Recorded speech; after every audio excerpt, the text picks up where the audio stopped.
ნატანების ციტრუსების მიმღებ გადამამუშავებელ საწარმოში მანდარინის მიღება ისევ აქტიურად მიმდინარეობს. საქართველოს მასშტაბით რუსეთის ფედერაციისკენ 40,000 ტონა ციტრუსი უკვე გაიგზავნა. სამომავლოდ კი 15,000 ტონის გაგზავნა იგეგმება. სოფლის მეურნეობის მინისტრის მოადგილემ დღეს ნატანების საწარმოს მუშაობა პირადად დაათვალიერა. პრობლემები რაც იყო თავიდან ერთადერთი ბუნებამ შეგვიშალა ხელი მოსავლის საღებავში, თორე დანარჩენად მოსავალი ავიღეთ 7 ტონა მოვიწვია ხა მე პირადად.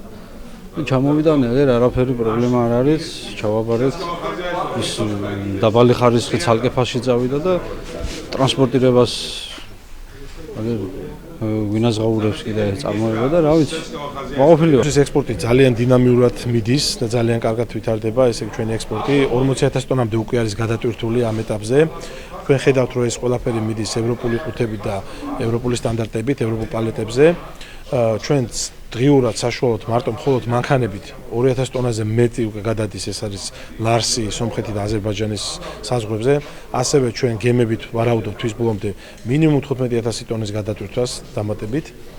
და მინდა მოგახსენოთ, რომ პრაქტიკულად ეხლა ციტრუსის ფასი გაძვირდა, გუშინ წინ დაფიქსირდა, რომ ფასმა მოიმატა და უფრო მეტ ფასს უხდიან ეხლა გლეხს, ვიდრე უხდიდნენ აქამდე, იმიტომ რომ ფაქტიურად ციტრუსი გაიწოვა.